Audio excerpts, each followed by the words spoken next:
आणखी एक महत्त्वाची बातमी, राज्यभरामध्ये लाल परी आता हळूहळू पूर्वपदावर येते। राज्यामध्ये एसटीचे आतापर्यंत 70,000 कर्मचारी कामावर रुजू झालेत। राज्यभरातील 90% संपर्करी एसटी कर्मचारी कामावर रुजू झालेत। एसटी महामंडळाकडून अधिकृत माहिती देण्यात आली आहे। तर परिवहन मंत्री अनिल परब थेट आपल्याशी जोडले गेलेले आहेत। अनिलजी, खूप खूप स्वागत तुमचं TV9 मध्ये। याआधी एसटी संप सुरू होता त्यावेळेला सातत्याने आपलं बोलणं होत होतं, त्यावर तुम्ही स्पष्टीकरण देत होतात, आवाहन करत होतात कर्मचाऱ्यांना। आज मात्र लाल परी पूर्वपदावर येते। किती कर्मचारी एकूण कामावर रुजू झालेत आणि किती पर्सेंटना आता लाल परी पूर्ण क्षमतेने ही सुरू झालेली आहे का? आज जवळपास 69,082 कर्मचारी काल रात्रीपर्यंत हजर होते। एकूण 82,108 कर्मचाऱ्यांपैकी 70,000च्या आसपास कर्मचारी कालपर्यंत हजर होते। आज उद्या आणि परवा अजून 3 दिवस आहेत। मला वाटतं 100% कर्मचारी या 22 तारखेच्या आतमध्ये कामावर हजर होतील आणि जवळपास 90% एसटीची सेवा पूर्ववत करण्यात आलेली आहे। सगळ्या ज्या रूट्स जे आमचे पूर्वीचे जे कोविड पूर्व काळामध्ये आम्ही सगळे चालवत होतो ते सगळे रूट्स आता चालू करायचं प्लॅनिंग झालेलं आहे। मला असं वाटतं की 2-3 दिवसात एसटी पूर्ण 100% पूर्ण पदावरती येईल। अनिलजी, यामध्ये जे निलंबित झालेले होते किंवा ज्यांची सेवा समाप्ती करण्यात आली होती किंवा ज्या कर्मचाऱ्यांवर कारवाई करण्यात आली होती, तर त्यांचं काय, त्यांनाही कामावर रुजू करून घेण्यात आलेलं आहे? आम्ही हायकोर्टामध्ये हे आम्ही मान्य केलं होतं की ज्या कर्मचाऱ्यांवरती आम्ही कारवाई केलेली आहे त्या सर्व कर्मचाऱ्यांना आम्ही कामावर घेऊ आणि त्यामुळे जे निलंबित असतील, जे बडतर्फ असतील, या सर्व कर्मचाऱ्यांना आम्ही कामावर घेतलेलं आहे आणि जे उद्या 2 दिवसात बाकीचे आहेत ते देखील जर कामावर आले तर आम्ही त्यांना कामावरती घेऊ। बरं, म्हणजे 22 तारखेपर्यंतची ही मुदत असणार आहे। या मुदतीमध्ये उर्वरित जे काही कर्मचारी आहेत ते कामावर रुजू होऊ शकतात। हो, हायकोर्टानेच तसे आदेश दिले होते की 22 तारखेपर्यंत कर्मचाऱ्यांनी कामावरती यावं। जे कर्मचारी 22 तारखेपर्यंत कामावर येतील त्यांच्यावरती कुठल्याही प्रकारची कारवाई करायची नाही आणि आम्ही तसं ते मान्य केलं होतं की 22 तारखेपर्यंत जे कर्मचारी कामावर येतील त्यांच्यावरती कुठल्याही प्रकारची कारवाई आम्ही करणार नाही। आणि जे कोर्टाचा आदेश आणि त्यानंतर सरकारने केलेलं आवाहन आणि गुणरत्न सदावर्ते यांना झालेली या सगळ्या प्रकरणामध्ये अटक आणि त्यामुळे कर्मचारी आता मोठ्या प्रमाणात कामावर रुजू होत आहेत असं तुम्हाला वाटतं का? या कर्मचाऱ्यांची खूप मोठ्या प्रमाणामध्ये दिशाभूल झाली होती असं तुम्हाला म्हणायचंय का? यापूर्वी जवळपास 7 वेळा यापूर्वी मी कर्मचाऱ्यांना आवाहन केलं होतं की तुम्ही कामावर या, मी कुठल्याही प्रकारची कारवाई तुमच्यावरती करणार नाही, महामंडळ कुठल्याही प्रकारची कारवाई आपली करणार नाही। म्हणजे जे शेवटी कोर्टाने जे काही आदेश दिले 8 एप्रिलला तेच मी याच्यापूर्वी देखील सांगितलं होतं की आपण कामावर या, आम्ही कुठल्याही प्रकारची कारवाई करणार नाही। आणि ह्या सगळ्या संपाच्या कालावधीमध्ये आज 5 महिने हे कर्मचारी कामा व्यतिरिक्त राहिले, कामाविना राहिले आणि त्यामुळे एसटीचं आणि महाराष्ट्रातील जनतेचं फार मोठं नुकसान झालं। अनेकजी, काही कर्मचारी ज्यावेळेला आता एसटी मध्ये जॉईन झाले किंवा रुजू झाले आपल्या कामावर, तर काही महिला कर्मचारी या एसटीला पकडून रडताना देखील पाहायला मिळाल्या। खूप भावुक झाल्या होत्या त्या। सगळ्यांना, या सगळ्या कर्मचाऱ्यांना एसटी विषयी अटॅचमेंट या ठिकाणी खूप बोला अनिलजी।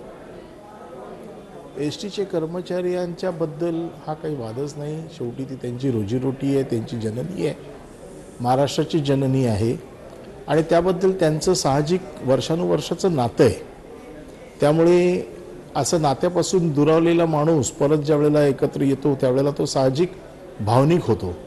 एसटीचे कर्मचारी हे भावनिक आहेत, फक्त दुर्दैवाने त्यांच्या भावनांना चुकीच्या दिशेला नेऊन त्यांना वेगळ्या दिशेला जाण्यासाठी भाग पाडलं गेलं आणि ह्यामध्ये खरोखर त्या एसटी कामगारांचं नुकसान झालं।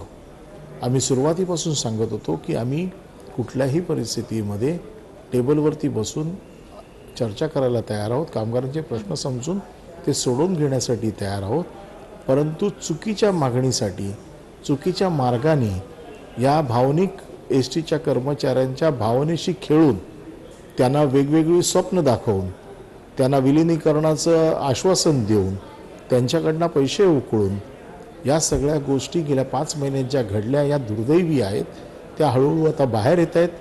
कष्टकरी म्हणायचं एका बाजूला कर्मचाऱ्यांना, आणि कष्टकरीच्या जोरावरती आपली श्रीमंती किती मोठी झाली हे आपण आता बघतोच आहे. हे सगळं यथावकाश चौकशीत बाहेर येईलच. परंतु दुर्दैवाने एस टी कर्मचाऱ्यांच्या भावनेशी खेळून एस टी कर्मचाऱ्यांचं यामध्ये फार मोठं नुकसान झालं. एस टीचं फार मोठं नुकसान झालं. पर्यायाने महाराष्ट्रातील जनतेचं नुकसान झालं. अनिलजी, गुणरत्न सदावर्ते यांनी एसटी कर्मचाऱ्यांकडून कोट्यवधी रुपये घेतले असा आरोप त्यांच्यावर आहे, तर याकडे तुम्ही कसं पाहता? तुमचं काय मत यावर? नाही, हे तर त्यांच्या भावनेंशी झालेला खेळ आहे. गुणवंत सदावर्ते हे स्वतः वकील आहेत. ते डंके की चोट पे सांगत होते की मी कुठल्याही परिस्थितीत संविधान मिळवून देईन. संविधानात तशी तरतूद आहे. आम्ही देखील कायद्याचे विद्यार्थी आहोत. आम्ही देखील संविधान वाचलेलं आहे. आम्ही संविधानामध्ये कुठेही असं वाचलं नाही की विलिनीकरण तुम्हाला संविधानामध्ये लिहिलेलं आहे. परंतु अशिक्षित गरीब कामगारांना दररोज भूलथापा देऊन, वेगवेगळ्या अफवा पसरवून, एक सिंडिकेट तयार करून त्यांना लुटलं गेलं. त्यांच्याकडनं प्रत्येकी पैसे काढून घेतले आणि हे पैसे काही कोट्यवधीमध्ये गेले, जे दररोज आता आपण दिसतंय. घरात पैसे मोजायची मशीन लागते, वेगवेगळ्या गाड्या घेतल्या गेल्या, वेगवेगळ्या जागा घेतल्या गेल्या.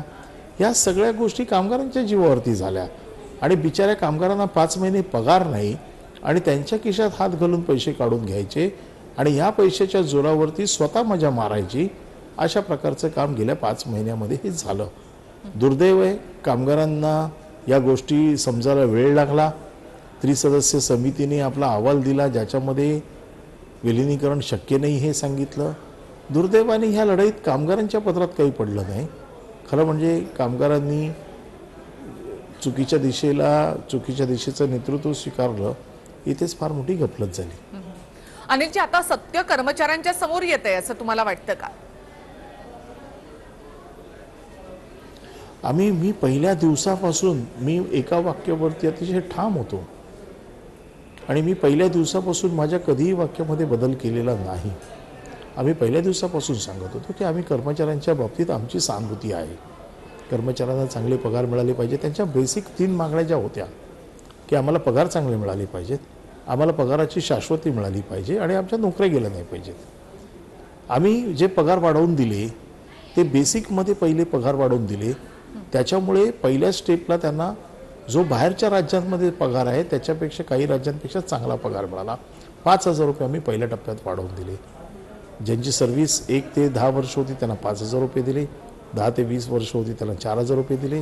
20 वर्षाच्या वरच्या लोकांना 2,500 रुपये दिले.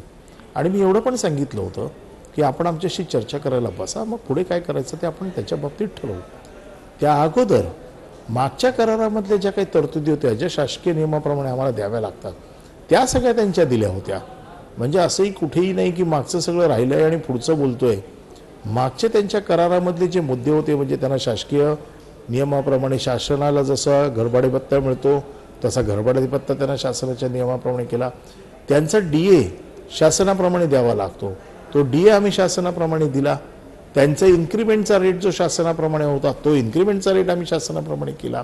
म्हणजे जे शासकीय कर्मचाऱ्यांना 3 बेनिफिट्स जे मिळतात, ज्याच्यामध्ये DA, HRA, बेसिक इन्क्रिमेंट, या तिन्ही आम्ही शासनाप्रमाणे दिल्या. राहिला प्रश्न बेसिकचा राहिला होता. बेसिकमध्ये 5,000 रुपये ॲड केले. त्याच्यामुळे ज्याचा 5,000 रुपये पगार ॲड केला त्याच्या पगाराचा इंडायरेक्ट इफेक्ट त्याला 8,000 रुपये मिळाला. म्हणजे याचा अर्थ आम्ही आजपर्यंत कधीही STच्या इतिहासामध्ये एवढी वाढ एक रकमी कधी मिळाली नव्हती, ती त्याला दिली. असं असताना देखील या कामगारांना भरकटवलं गेलं. या कामगारांना विलिनीकरणाचं लालच दिलं गेलं. विलिनीकरण मिळालं म्हणजे तुमचं सगळं आयुष्य सगळं व्यवस्थित होईल, तुम्हाला काही करावं लागणार नाही आणि शासनाला विलिनीकरण द्यावंच लागेल किंवा आम्ही भागच पाडू, अशा भूलथापा देऊन शासकीय कर्मचाऱ्यांना वारंवार त्या लोकांना या संपामध्ये उचकवलं गेलं आणि हा संप ताणून ST कर्मचाऱ्यांचं आणखीन महाराष्ट्रातील जनतेचं प्रचंड मोठं नुकसान झालं. अनिलजी, वाढीव पगार जो आहे तो आता जे रुजू झालेले कर्मचारी आहेत तर त्यांच्यासाठी देखील तो सेम लागू होणार आहे? नक्कीच लागू होणार. जे कर्मचारी कामावर येतील त्यांना तो पगार मिळणारच आहे. आम्ही कुठलीही कोणावरही आम्ही कारवाई करत नाही आहोत. आणि हेच आम्ही पहिल्या दिवसापासून सांगत आहोत. आम्ही पहिल्या दिवसापासून मी 7 वेळा ही कारवाई मागे घेतली होती की आपण कामावर या, एस टीचं नुकसान करू नका. आज 5 महिन्याचा ह्या कामगारांचा पगार गेला. कारण दुर्दैव आहे, नो वर्क नो पे. जे काम करत नाही त्यांचा पगार मिळत नाही. आज 5 महिन्याचा मला माहिती आहे की ह्यांचा 1 महिना पगार उशिरा झाला की ह्यांचं आर्थिक गणित कोलमडतं. अशा वेळेला 5-5 महिने पगार न मिळणं हे त्यांच्यासाठी परवडणारं नाही आहे. परंतु नेत्याच्या नादाला लागून अशा चुकीच्या पद्धतीने कारवाई झाली. अनिलजी, आता म्हणजे गेल्या 5 महिन्यामध्ये एसटीचा संप सुरू होता, त्यामुळे एसटी खूप मोठ्या प्रमाणात तोट्यात देखील आहे. तर आता हा तोटा भरून काढण्यासाठी काही नवीन प्लॅन, की आधी हे सगळं निपटवून त्याच्यानंतर मग पुढे काही पावलं उचलणार सरकार? नाही, याच्या बाबतीमध्ये ज्यावेळेला एस टी बंद होती त्यावेळेला आम्ही ह्याच्यावरती भरपूर काम केलं. एस टी चालू झाल्यानंतर कशा पद्धतीने ती चालली पाहिजे याचा एक रोडमॅप तयार केला गेलेला आहे. एस टीचे कुठले रूट्स अलाइनमेंट करायला पाहिजे, त्याची परत रिअलाइनमेंट करायला पाहिजे, त्याचा अभ्यास केला आहे. एस टीचे प्रॉफिटेबल रूट्स कुठले आहेत, एस टीचे नुकसानीचे रूट्स कुठले आहेत, आपलं कर्तव्य काय, कुठल्या एस ट्या कशा गावाशी जोडल्या गेल्या पाहिजेत. कारण काय काय वेळेला डबल टिबल एस टी एकाच गावात वेगवेगळ्या वेळेला अगदी अर्ध्या तासाने तीन एस ट्या धावतात. ते ह्या सगळ्याचा अभ्यास करून कुठे एस टीचे रूट्स फिरवावे लागतील, प्रॉफिटेबल रूट्समध्ये एस टीच्या गाड्या कशा पळायला पाहिजेत, माणसांचं प्लॅनिंग कसं झालं पाहिजे, जास्त माणसं आहेत त्यांना कुठे कशा पद्धतीने वापरलं गेलं पाहिजे. आम्ही मध्यंतरी गुड्स ट्रान्सपोर्ट चालू केली होती. त्या गुड ट्रान्सपोर्टला आता पुन्हा एकदा उभारी द्यावी लागेल. आम्ही स्वतःचं टायर रिमोल्डिंग चालू केलं होतं. आम्ही डिझेलचे पेट्रोल पंप बाहेर काढतोय. आम्ही BOTचं धोरण आणतोय. या सगळ्या माध्यमातून एस टी पूर्ण रुळावरती आणण्याचा आमचा सतत प्रयत्न राहील. नक्कीच. अनिलजी, लोकांनी ग्रामीण भागामध्ये आता एसटीला पर्याय देखील शोधलेला आहे. तशा वेळेला एसटी पुन्हा एकदा नफ्यात आणणं हे किती आव्हानात्मक असेल? नक्कीच हे काम आव्हानात्मक आहे. कारण गेले 2 वर्ष कोरोनाच्या पार्श्वभूमीवर लोकांनी वेगवेगळे पर्याय शोधले, कारण एसट्या बंद होत्या. आता हे 5 महिने संप होता, त्यामुळे तरी देखील ग्रामीण भागाशी नाळ ही एसटीनेच जोडलेली आहे. खेडेगावात फक्त एसटीच जाते, प्रायव्हेट गाड्या कुठल्या जात नाही, किंवा वडाप किंवा या ज्या दुसऱ्या गाड्या आहेत या खेडेगावात जात नाहीत. त्याच्यामुळे खेडेगावाशी नाळ जोडण्याचं काम खेडेगावाची शहराशी, खेडेगावाचं तालुक्याशी, खेडेगावाचं मुख्य शहराशी हे जे काही जोडण्याचं काम आहे फक्त एस टी करते. त्यामुळे एस टीला परत लोकांना एस टीकडे आकृष्ट करणं हे आमचं काम आहे. त्यामुळे त्याच्या बाबतीमध्ये काय नवीन अजून धोरणं आखावी लागतील, ते करावे लागतील. काही मार्ग आम्हाला परत नव्याने सुरू करावे लागतील, जे काही कारणास्तव बंद होते. या सगळ्या गोष्टीचा अभ्यास सध्या चालू आहे. मला असं वाटतं की 22 तारखेपासून तो हळूहळू टप्प्याटप्प्याने एस टी पूर्ववत येईल आणि ह्या वेळेला एस टी एका वेगळ्या रूपामध्ये दिसेल. नक्कीच. अनिलजी, या 5 महिन्यांच्या काळामध्ये कर्मचारी नव्हते, लोकांनी देखील मोठा त्रास सहन केलेला आहे ग्रामीण भागामध्ये. तर अशा लोकांना तुम्ही काय ग्वाही द्याल? आणि जे कर्मचारी आता रुजू झालेले आहेत, पुन्हा अशा प्रकारचा संप होऊ नये, अशी परिस्थिती उद्भवूच नये, यासाठी कशी ग्वाही द्याल? मी खरं म्हणजे सर्वप्रथम एस टी महामंडळाचा अध्यक्ष म्हणून लोकांची माफी मागतो की गेल्या 5 महिन्यामध्ये जो लोकांना एस टीमुळे त्रास झालेला आहे त्याबद्दल मी स्वतः दिलगिरी व्यक्त करतो. आणि मी हा प्रयत्न करतो की पुन्हा असे प्रसंग येणार नाहीत. त्याचं कारण असं आहे की लोकांचा ग्रामीण भागाशी असलेला संबंध किंवा गरिबाची ही जीवनवाहिनी आहे, ही गरिबाची जीवनवाहिनी चालू राहिली पाहिजे.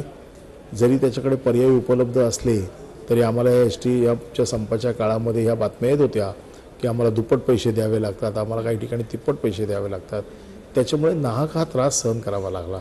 त्याच्यामुळे एस टी कर्मचाऱ्यांना देखील समजून त्यांच्या देखील हिताचा विचार करून आणि त्याचबरोबर एस टीचा देखील विचार करून एस टी प्रॉफिटमध्ये कशी येईल, एस टीचं धोरण चांगलं राहून एस टीला चांगले दिवस कसे येतील हा विचार करणं देखील आमच्यासाठी महत्त्वाचं आहे. नक्कीच. खूप खूप धन्यवाद अनिल सर, तुम्ही आमच्याशी बोललात त्याबद्दल आणि शुभेच्छा देखील पुढच्या वाटचालीसाठी. तर परिवहन मंत्री अनिल परब एसट्या धावतात, ते ह्या सगळ्याचा अभ्यास करून कुठे एस टीचे रूट्स फिरवावे लागतील, प्रॉफिटेबल रूट्समध्ये एस टीच्या गाड्या कशा पळायला पाहिजेत, माणसांचं प्लॅनिंग कसं झालं पाहिजे, जास्त माणसं आहेत त्यांना कुठे कशा पद्धतीने वापरलं गेलं पाहिजे. आम्ही मध्यंतरी गुड्स ट्रान्सपोर्ट चालू केली होती. त्या गुड ट्रान्सपोर्टला आता पुन्हा एकदा उभारी द्यावी लागेल. आम्ही स्वतःचं टायर रिमोल्डिंग चालू केलं होतं. आम्ही डिझेलचे पेट्रोल पंप बाहेर काढतोय. आम्ही BOTचं धोरण आणतोय. या सगळ्या माध्यमातून एसटी पूर्ण रुळावरती आणण्याचा आमचा सतत प्रयत्न राहील. नक्कीच. अनिलजी, लोकांनी ग्रामीण भागामध्ये आता एसटीला पर्याय देखील शोधलेला आहे. तशा वेळेला एसटी पुन्हा एकदा नफ्यात आणणं हे किती आव्हानात्मक असेल? नक्कीच हे काम आव्हानात्मक आहे, कारण गेले 2 वर्ष कोरोनाच्या पार्श्वभूमीवर लोकांनी वेगवेगळे पर्याय शोधले, कारण एसट्या बंद होत्या. आता हे 5 महिने संप होता, त्यामुळे तरी देखील ग्रामीण भागाशी नाळ ही एसटीनेच जोडलेली आहे. खेडेगावात फक्त एसटीच जाते, प्रायव्हेट गाड्या कुठल्या जात नाही, किंवा वडाप किंवा या ज्या दुसऱ्या गाड्या आहेत या खेडेगावात जात नाहीत. त्याच्यामुळे खेडेगावाशी नाळ जोडण्याचं काम खेडेगावाची शहराशी, खेडेगावाचं तालुक्याशी, खेडेगावाचं मुख्य शहराशी हे जे काही जोडण्याचं काम आहे फक्त एसटी करते. त्यामुळे एसटीला परत लोकांना एसटीकडे आकृष्ट करणं हे आमचं काम आहे. त्यामुळे त्याच्या बाबतीमध्ये काय नवीन अजून धोरणं आखावी लागतील, ते करावे लागतील. काही मार्ग आम्हाला परत नव्याने सुरू करावे लागतील, जे काही कारणास्तव बंद होते. या सगळ्या गोष्टीचा अभ्यास सध्या चालू आहे. मला असं वाटतं की 22 तारखेपासून तो हळूहळू टप्प्याटप्प्याने एसटी पूर्ववत येईल आणि ह्या वेळेला एसटी एका वेगळ्या रूपामध्ये दिसेल. नक्कीच. अनिलजी, या 5 महिन्यांच्या काळामध्ये कर्मचारी नव्हते, लोकांनी देखील मोठा त्रास सहन केलेला आहे ग्रामीण भागामध्ये. तर अशा लोकांना तुम्ही काय ग्वाही द्याल? आणि जे कर्मचारी आता रुजू झालेले आहेत, पुन्हा अशा प्रकारचा संप होऊ नये, अशी परिस्थिती उद्भवूच नये, यासाठी कशी ग्वाही द्याल? मी खरं म्हणजे सर्वप्रथम एसटी महामंडळाचा अध्यक्ष म्हणून लोकांची माफी मागतो की गेल्या 5 महिन्यामध्ये जो लोकांना एसटीमुळे त्रास झालेला आहे त्याबद्दल मी स्वतः दिलगिरी व्यक्त करतो. आणि मी हा प्रयत्न करतो की पुन्हा असे प्रसंग येणार नाहीत. त्याचं कारण असं आहे की लोकांचा ग्रामीण भागाशी असलेला संबंध किंवा गरिबाची ही जीवनवाहिनी आहे, ही गरिबाची जीवनवाहिनी चालू राहिली पाहिजे. जरी त्याच्याकडे पर्याय उपलब्ध असले तरी आम्हाला एसटीच्या संपाच्या काळामध्ये ह्या बातम्या येत होत्या की आम्हाला दुप्पट पैसे द्यावे लागतात, आम्हाला काही ठिकाणी तिप्पट पैसे द्यावे लागतात. त्याच्यामुळे नाहक हा त्रास सहन करावा लागला.